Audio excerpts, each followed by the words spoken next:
Luis, encantado de recibirte. Ex vicepresidente de la República y un economista reconocido. Trabaja con una institución que cumple ahora 42 años, EPSA. Es muchos años de estar viendo numeritos y analizando la situación del país. Y para que hablemos un poco del sistema financiero, o sea, hay un ajuste que se ha hecho muy fuerte en el tipo de cambio, que está afectando a muchos de los deudores, a unos los favorece y a otros les complica la vida. Muchos productores del sector productivo ha estado muy golpeado, o sea, la situación fiscal no va a ser muy favorable para el gobierno este año, ni el año entrante posiblemente, porque hay muchos industriales perdieron recursos importantes, sobre todo los que estaban en el negocio de exportación, ¿verdad? Aquí el sector agrícola ha venido y se ha quejado fuertemente de la situación, ¿verdad? Porque de un momento a otro subieron,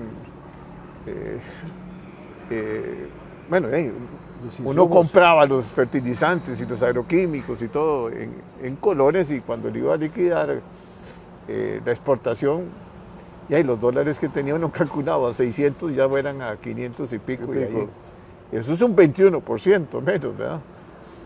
Y pues sí, los que debíamos en dólares, casi todos los créditos de la clase media de vivienda, se bajó el monto en colones, ¿verdad? Pero muchos también tenían dólares, entonces se quedó igual. En fin, hay una situación fiscal que el ministro debe estar preocupadillo, no sé, aunque pareciera que los números, por lo menos de flujo de caja, para hasta diciembre va a salir bien el gobierno. Bueno, conversemos de eso primero. Okay. En Costa Rica, por muchísimos años, la deuda y la nueva deuda del Ministerio de Hacienda era la que nos fijaba la pauta que iba a seguir el sector financiero. El gobierno era como una de esas aspiradoras Karcher que se traga todo, ¿verdad? Porque como decían los ministros de Hacienda, más que nada los tesoreros, yo necesito pagar el aguinaldo, yo pago lo que sea que si tenga que pagar, sube la tasa y yo limpio el mercado y se acabó. Y el plazo lo acorto y se acabó. Por primera vez en mucho tiempo, a raíz de una serie de la mejora que ha habido en lo fiscal, que es sustancial, es muy importante. La reforma del 2018 es clave en lo que está pasando en el país. Claro. Hay gente que no le gusta, pero los ingresos fiscales subieron en más de 2 puntos porcentuales del PIB. Bueno, pero eso es por los servicios, básicamente. Bueno, no, eso es por todos los ajustes que se hicieron. Y los ajustes como la factura electrónica, el IVA del 1% metió un montón en el sector agrícola, metió un montón de gente que se escapaba. Y le cuento, y ya seguimos con el tema, pero le cuento una anécdota. Cuando en el gobierno de doña Laura estuvimos negociando la introducción del IVA, los que estaban opuestos, los que llegaron a mi oficina, donde estaba el ministro de Hacienda, el viceministro, el ministro de la Presidencia, los que llegaban a negociar por el sector agrícola, no había un solo productor agrícola, eran los que les vendían servicios. Ellos tenían clarísimo que con el 1% los agarraban por el impuesto de la renta. Claro. ¿Ok? Y con eso, y se ha agarrado un montón de gente. Se ha agarrado un montón de gente, un impuesto nuevo que se puso, que el impuesto a las ganancias de capital. Si vendes una propiedad o vendes alguna cosa, hay un impuesto, lo cual, todo eso estuvo bien, la regla fiscal estuvo bien, había problemas de diseño. Eso fue el gobierno anterior. Eso fue el gobierno anterior y eso le costó al gobierno desaparecer casi. A don Carlos Alvarado, ¿verdad? Y la gente no se lo perdonó, pero ahí está bien. Bueno, entonces, por otro lado, la pandemia hizo que las instituciones financieras internacionales, las multilaterales, las bilaterales, empezaran a prestarle a los países para una cosa que se llama apoyo presupuestario. No para el proyecto de la carretera San Ramón, no para el proyecto de construir escuelas, era, coja, yo le presto plata barata para que usted pueda cerrar. Y entonces, Eso le ha ayudado mucho al gobierno, el Fondo Monetario, el Banco Mundial, el BID, el BESIE, los franceses, la Asociación Francesa de Desarrollo, que es una institución del Estado. O sea, ha sido sustancial.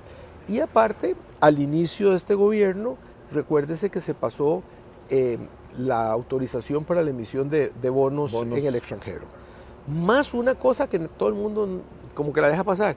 Ahora los extranjeros pueden comprar bonos de deuda interna sin todos los problemas que había antes. ¿Okay? Entonces todo eso ha ido cambiándole la cara al Ministerio de Hacienda como la aspiradora que le sacaba todos los recursos que necesitara al sistema financiero nacional.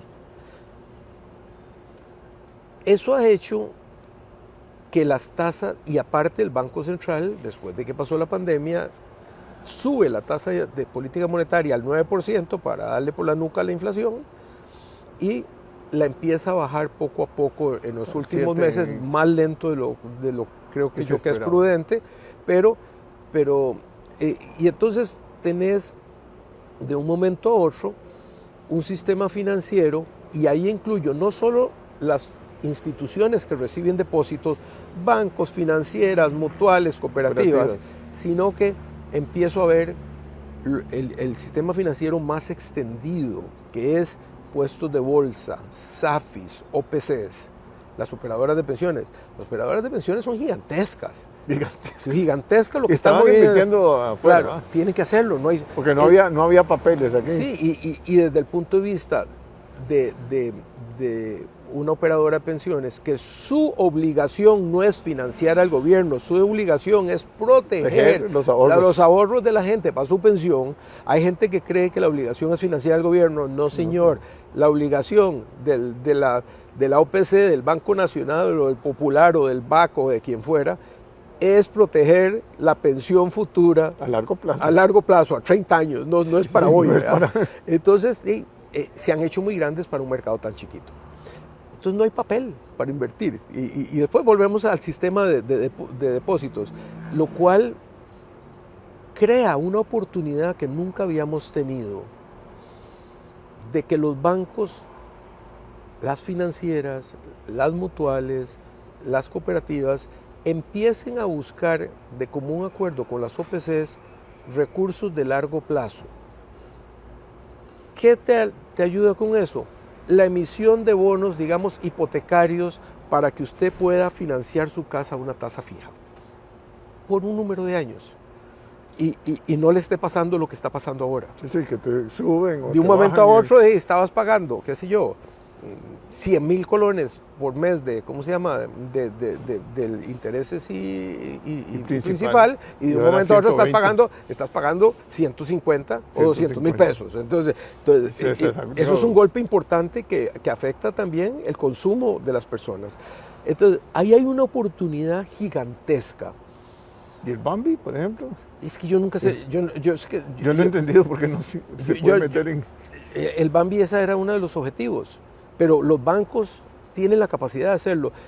Hablábamos antes de empezar, Jorge, que de cero, cuando empezamos, y yo en la banca soy uno de los precursores de eso, junto con don Oscar Rodríguez, cuando estaba en Banex, la creación de un mercado de hipotecas. O sea, en esa época no había quien te financiara una casa, salvo que tuvieras el INBU, el INS de vez en cuando, o fueras un doctor importante en la caja del seguro para que la caja te prestara, pero si eras un cristiano común y corriente no te iban a prestar plata.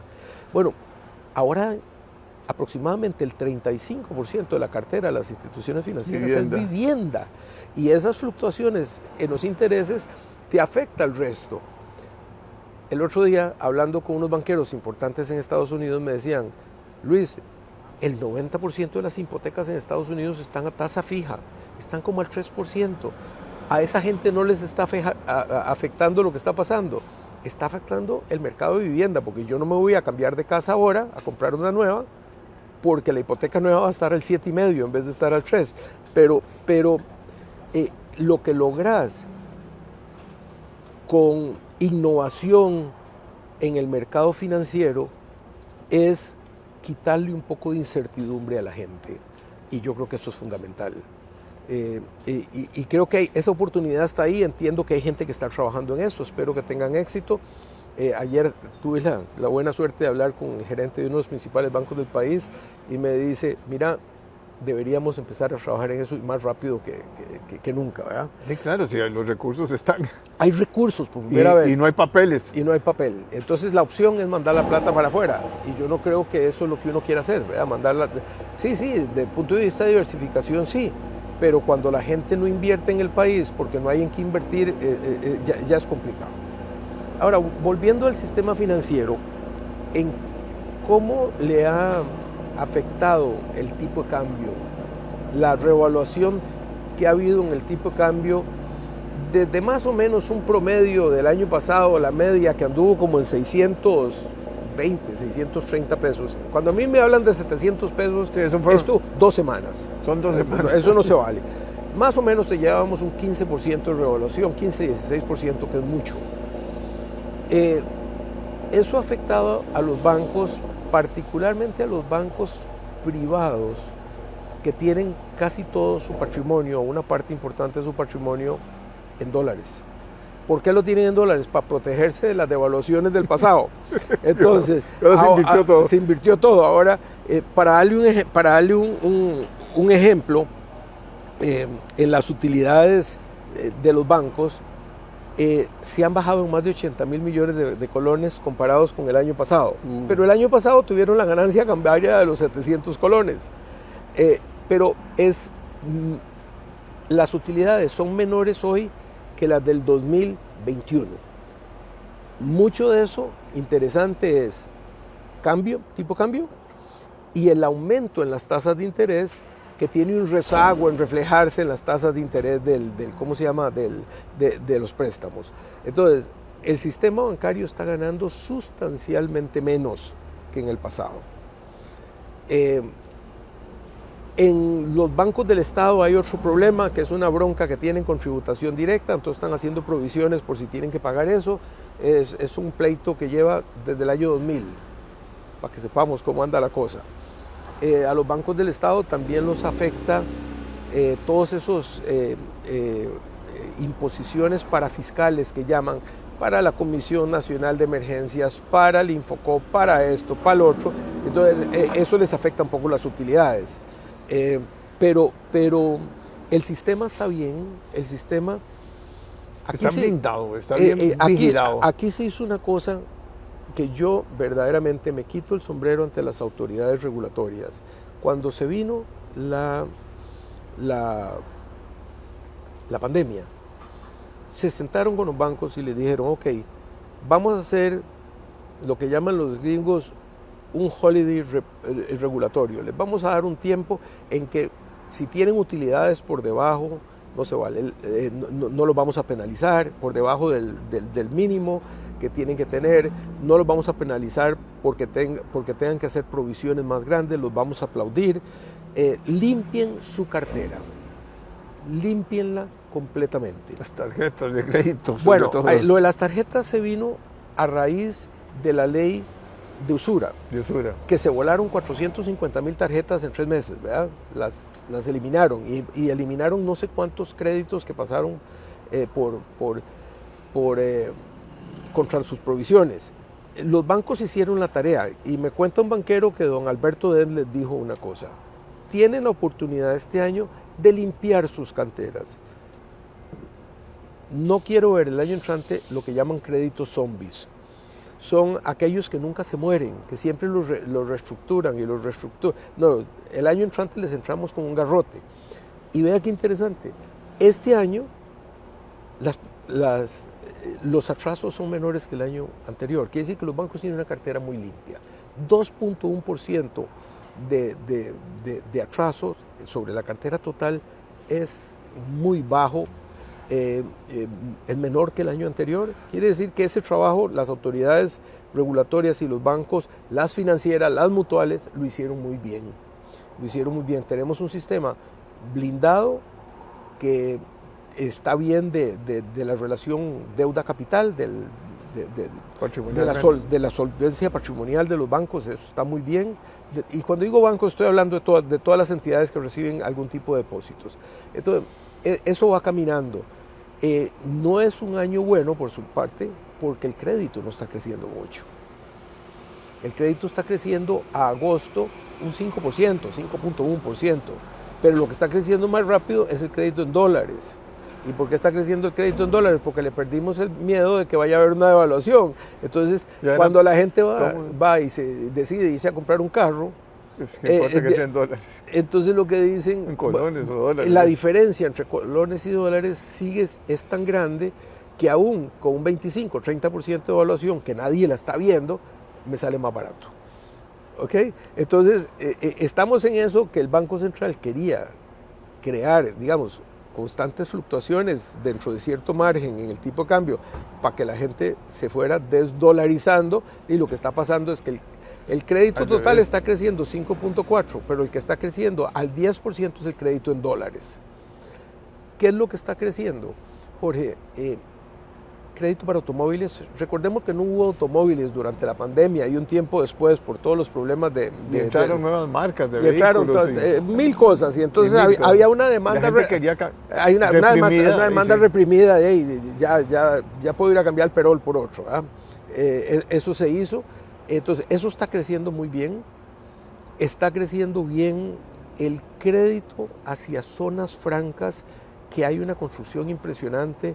Y entonces ese crédito no tiene riesgo cambiario, porque al final de cuentas en las zonas francas todo es en dólares. Y el crédito de construcción para viviendas de uso temporal, llamémoslo así, en las playas. Hay muchísimo, lo que está pasando en Guanacaste, el boom que hay en Guanacaste de construcción es impresionante. Sí. Y no consiguen trabajadores las constructoras, y entonces aquí hay mucho desempleo, pero nadie se quiere ir a trabajar a Guanacaste porque hace mucho calor, me imagino, la vagabundería de cierta gente en Costa Rica. Y los costos también de la vivienda se han crecido, me imagino, el costo de vida allá para mucha gente. Bueno, pero la gente que va a trabajar en la construcción les hacen... pero bueno, eso es lo que está creciendo, el resto está muy parado, Jorge. Está muy parado porque la demanda interna, lo que es la economía fuera de zonas francas, fuera del sector turismo, está creciendo muy poco. Está creciendo se ha acelerado un poco, está como al 4%. Pero recientemente se comenzó a acelerar.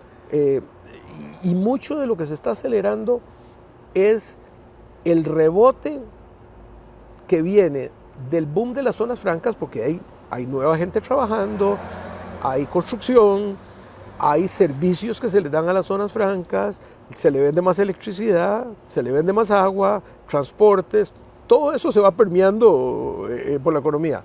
Y el sector turismo, que de repente uno volvió a ver en las carreteras, en Guanacaste, en Punta Arenas, en Limón, los busitos de tours de turismo, una cosa que está caminando. Entonces, ese boom de la parte externa le está dando de comer al resto de la economía. Pero bueno, la demanda por bienes y servicios locales, el sector comercial no le está yendo muy bien. El crecimiento es mínimo, 2% creo que es lo que está creciendo este año. Y ahí trabajan cientos de miles de personas, como usted lo sabe. Yo creo que es el sector que más gente emplea en Costa Rica. Entonces, para los bancos, volviendo, repito, donde digo bancos, estamos hablando del sector financiero que recibe depósitos. Este año es un año en que van a ganar menos, que no se ve un deterioro de ninguna especie en sus carteras de crédito. Pero como decían los muchachos en la universidad, no es para escribirle la carta a la mamá de lo bien que me fue las notas, ¿verdad? Es un sector por el cual se puede dormir tranquilo, desde el punto de vista de las autoridades. De estabilidad del gobierno. El riesgo, de todo. Está bien, está caminando bien. Y la SUGEF ha hecho su papel importante. La CONACYF han hecho su papel, y yo creo que eso va por buen camino. Hay que ver ahora que se empiezan a cambiar las cosas, que ya la economía, digamos, vuelve a cierto grado de normalidad. Esperemos que las tasas de interés el próximo año puedan bajar más. Entonces, Pero bajarán si los Estados Unidos, la FED ahí... Sí, pero es que con una inflación negativa este año, y suponete que por el cuento del periodo base y todo eso no sea negativa, sea cero, usted no puede justificar una tasa de política monetaria del 7%. Tan alta. No puedes, y eso en términos reales es gigantesco. Y eso tiene muy ahorcado a la economía local. Recordémonos, Jorge, que la deuda más grande que tiene una familia es su casa. Y en Costa Rica, por razones de cultura, su casa y su carro. De bajarle un par de puntos a la tasa de interés y es plata que sobra para ir a los restaurantes, para comprarle ropa a los chiquitos, para ir de vacaciones, para comprar en el súper cosas mejores de las que compraba antes. Eso se nota en la economía de inmediato. Y la gente se va a tirarse más a comprar casas de nuevo y todo eso. El Banco Central no ha querido que eso suceda porque tiene miedo que la inflación se le vuelva a soplar, se le vuelva a subir. Entonces, ahí estamos con una economía bipolar, bicéfala, tipo, una que está creciendo de una manera impresionante, de 18% está creciendo, sí. Está creciendo zonas francas, no sé en cuánto está creciendo turismo, pero está creciendo de una manera importante. Y entonces ahí tenés esa dualidad de la economía en la que vive el sistema financiero. El sistema financiero vive esa dualidad todos los días, con mucho más peso en esa dualidad la parte de la economía interna que las zonas francas. Entonces, ahí es donde estamos. Creo yo que... Sí, porque la banca está en un 80, no sé cuánto, sí, en esta claro, economía. ¿Va? Pero por otro lado... Pero como esa economía también tiene las zonas francas generan un montón de cosas, pero también, pero póngalo al revés. Resulta que si usted es un productor de café, pero desafortunadamente, eso es un mal ejemplo porque el precio del café bajó también. Bajó mucho. Bueno, pero eso es, recuerde usted que la agricultura es jugar póker contra Dios. Cuando usted cree que le va a ir bien, le va a ir mal porque le fue bien a todo el mundo en las cosechas y los precios se vinieron al suelo. Pero bueno, pero los exportadores netamente locales, que se les ha reevaluado el tipo de cambio en el último año, ponele 15, 14, 16%. Ahora se está hablando de que va a crecer los precios. Bueno, no se está hablando, ya están creciendo los combustibles, ¿verdad? Los combustibles viene... ese golpe viene. Eso va a generar inflación. Bueno, eso tiene un problema. Recuerden, a nosotros se nos olvida, cuando hablamos de combustibles, que del gas salen los fertilizantes. Los plásticos. Salen los plásticos. Salen los carros también. Salen los carros, sale todo. Entonces, eso... El mundo cambió. Eso va a ser... Ese cuento de que el petróleo no era... No, va a seguir siendo importante por un rato. Esperemos que el rato no sea muy largo. Pero eso yo lo oigo hace 20 años, ¿verdad? No, bueno, pero ve la cantidad de carros que andan con placa verde en Costa Rica. 16%, dice que las ventas, no de, sí, no de muy poco del parque automotor. Sí. Y aquí faltan algunas decisiones. Mire, hace poco, y es muy feo decir que uno andaba paseando, pero andábamos con los nietos en Noruega y hablamos con un taxista. Dice, no, mire, el 1 de enero yo no puedo circular en este carro más. Tengo que cambiarlo por un carro eléctrico. Y le digo, y el gobierno lo subsidia. Aquí nadie subsidia a nadie. Usted va al banco y le pide prestado a la tasa de interés que prestan para carros. Y yo ya tengo este carro vendido, lo estoy cambiando por un carro eléctrico, que el 1 de enero lo tengo que poner a funcionar. Y todos los autobuses son eléctricos. Pero esos son los públicos, o sea, no los particulares. Pero ya se ven todos. Ya se ve. En Londres ya están prohibiendo el ingreso. Hay una zona exclusiva para que solo eléctricos. Que en el tiempo solo van a poder entrar carros eléctricos. Y bueno, y eso viene, Jorge, eso viene. ¿Qué porcentaje va a ser? ¿Qué tan rápido va a ser? No lo sabemos. Hay gente que todavía le da temor comprar un carro eléctrico porque si voy a Liberia, ¿cómo me vengo de vuelta? Eso es muy de nosotros. Si no encuentro el cargador. Y entonces falta toda la infraestructura, pero eso viene porque el mercado lo va a crear. Todos los hoteles grandes ya tienen el cargador. El cargador y qué sé yo, pero bueno. Por todo lado hay. Pero esta economía con este grado de incertidumbre, con este grado, digamos, de represión relativa de la demanda interna, hace nuevamente que el sector financiero tenga que ver con cuidado en los próximos años. Y yo creo que afortunadamente no es una de las cosas en que el gobierno debe estar preocupado, ¿ok? Más preocupado estaría yo siendo ministro de Hacienda. Los ingresos.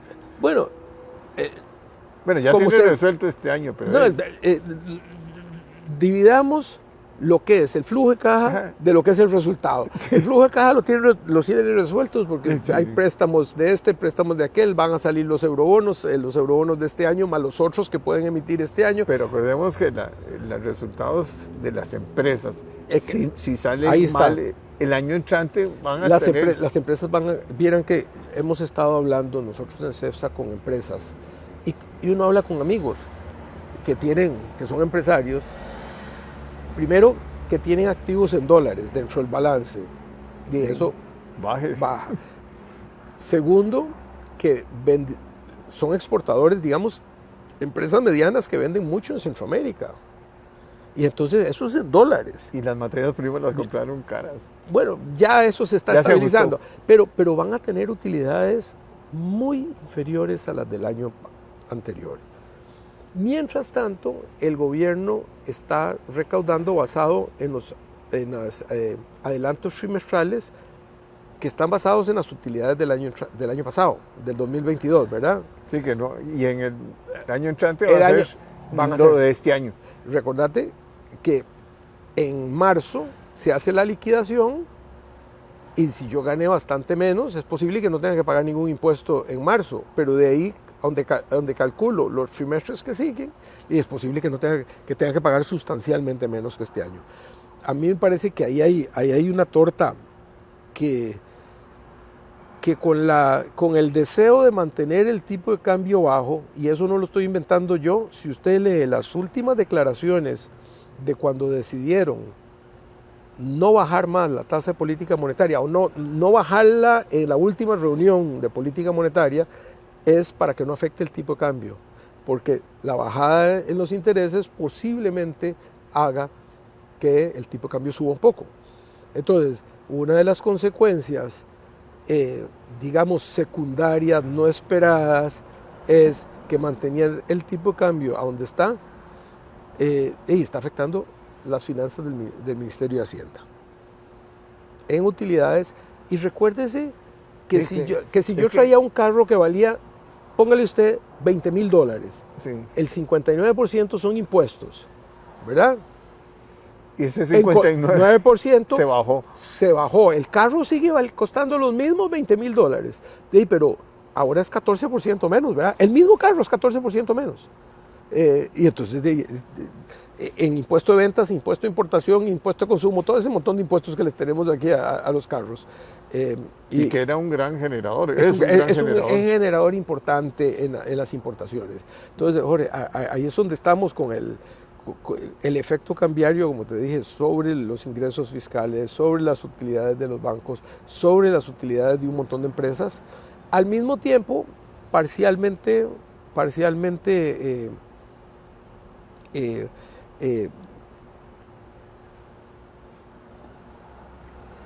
favorable, como dijo usted, a los que deben en dólares. Aunque le subió la tasa de interés, en final de cuentas, hoy si yo gano en colones y tengo una deuda en dólares, pago menos de lo que pagaba antes. Para ponerlo así. Parecido casi, digamos, un poquito menos. Es un poquito menos. Y eso le da a esas familias... Es que el aumento de las tasas de interés ha sido muy grande. Y como una inflación... Y como casi todo estaba sobre la tasa LIBOR y ahora la tasa SOFR, y esa es una tasa internacional, entonces, esa está alta. ¿Cuánto más lo va a tener el FED arriba? No sabemos. Hoy salió información que la inflación para el consumidor fue en el mes anterior menos de lo que se esperaba, un poquito menos en Estados Unidos. Tal vez eso haga que no suban más las tasas de interés. Pero todavía no han tenido el golpe fuerte del aumento de los combustibles, ¿verdad? Sí, pero es que... Claro, esa economía tiene sus propios... No, pero igual, el precio ha subido. los combustibles no pesan tanto en el presupuesto familiar en Estados Unidos como pesan acá. El transporte en el índice del precio del consumidor nuestro tiene un peso superior al que tiene en Estados Unidos. ¿Okay?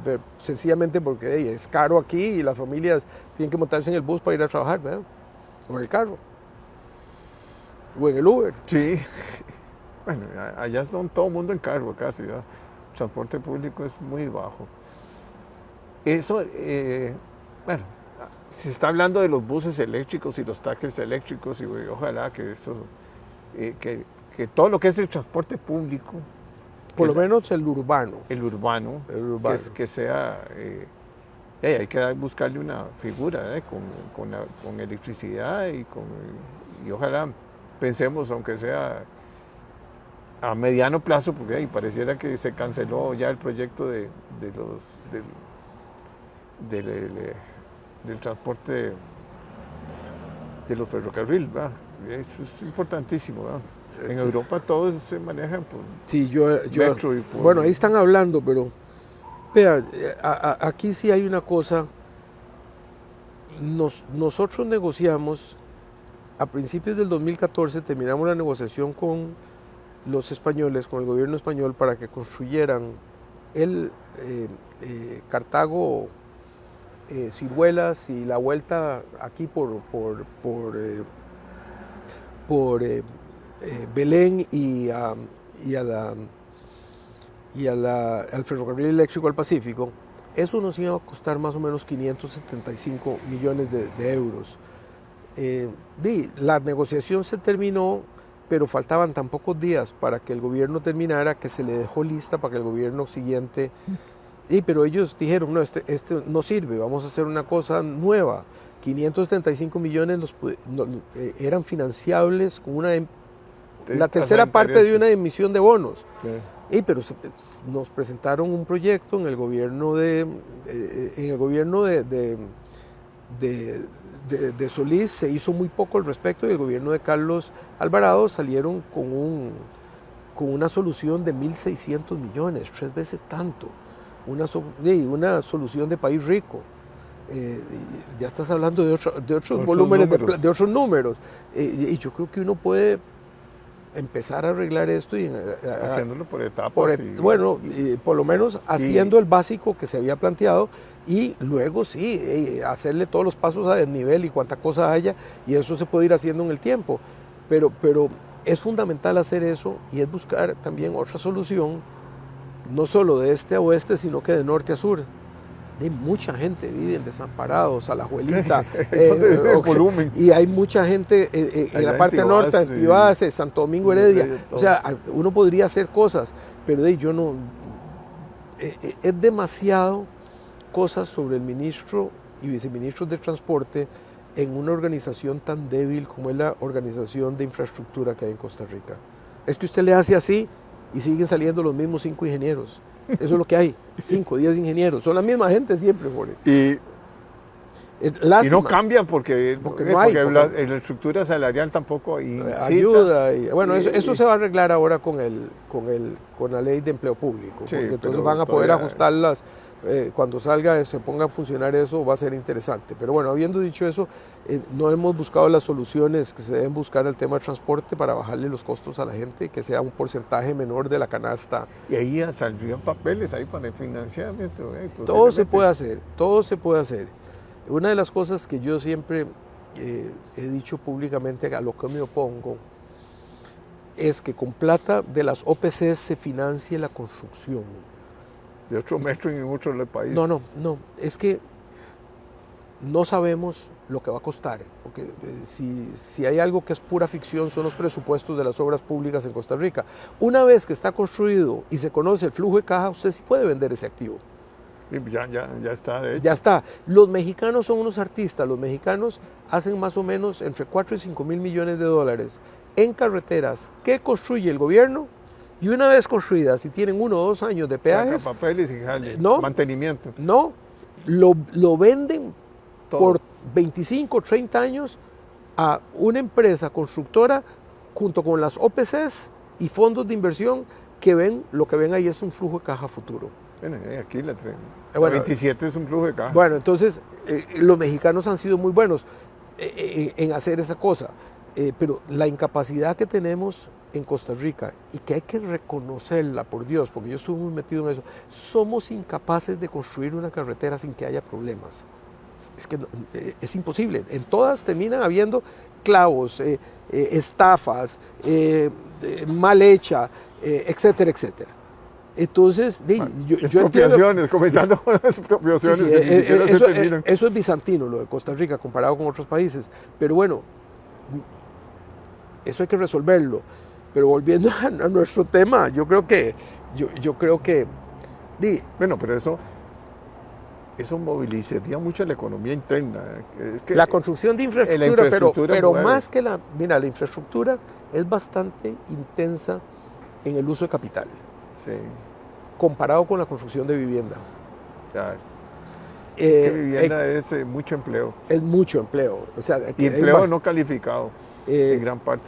Yo creo que uno podría hacer un plan de construcción de vivienda con la empresa privada, con los bancos, con el sistema financiero, para clase media baja, con ciertos subsidios o ciertas cosas de parte del gobierno, ciertas ayudas que tendrían un impacto inmediato sobre el crecimiento de la economía, pero un impacto a lo bestia, ¿verdad? Y como mucho, no sé, Europa hace cosas impresionantes. Bueno, China se le fue la mano, pero... Sí, pero recordémonos del limbo de los años. Del limbo que cuando construía cosas como los Atillos. Es que los Atillos era impresionante el nivel en aquel tiempo y no hemos podido volver a hacer nada ni que se le parezca. ¿Okay? Y todo eso porque hay algo que está mal en el sector público. Hay algo que no está bien, Jorge. Y que hay que sacudirlo. Yo tenía la esperanza, por lo que decía el presidente durante la campaña, que él lo iba a hacer, pero veo que no se está haciendo. O sea, no es quitar y poner gente, es cambiar las leyes que haya que cambiar, para que no se entrabe todo tanto. Y flexibilizar, el limbo tiene que ser un ente muy ágil. El MOP, concesiones, toda esta cosa. Si uno va a otros países, usted va a Chile y habla con un taxista, a mí me gusta hablar con los taxistas porque generalmente son gente, son pequeños empresarios y te dice, sí, nosotros estábamos opuestos a las concesiones porque iban a haber peajes, pero vea las carreteras ahora, ya nos acostumbramos, ya sabemos que tenemos que pagar y se acabó la cosa, dice, y es parte del costo, dice, pero nos movilizamos de un lado a otro. Pero yo no sé, la 27 cambió la vida.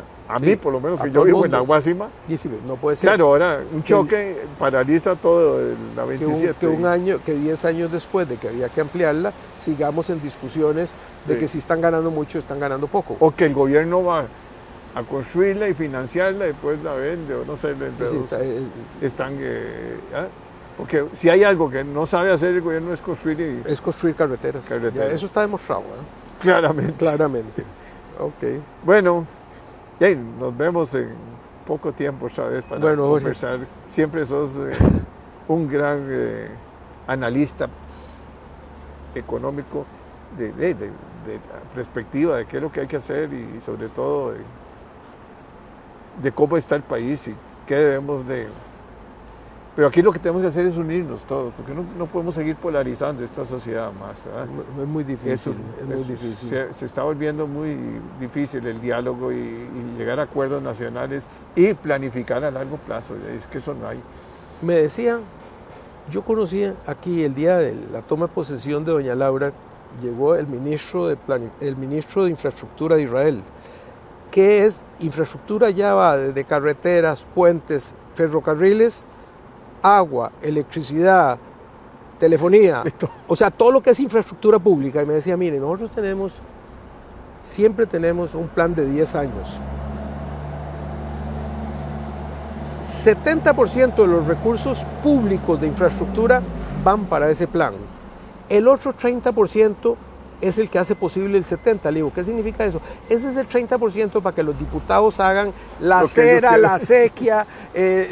Dice, pero muy realista, me dice, si no existiera ese 30%, no pasa el 70%. Pero vea, nosotros estamos haciendo todo.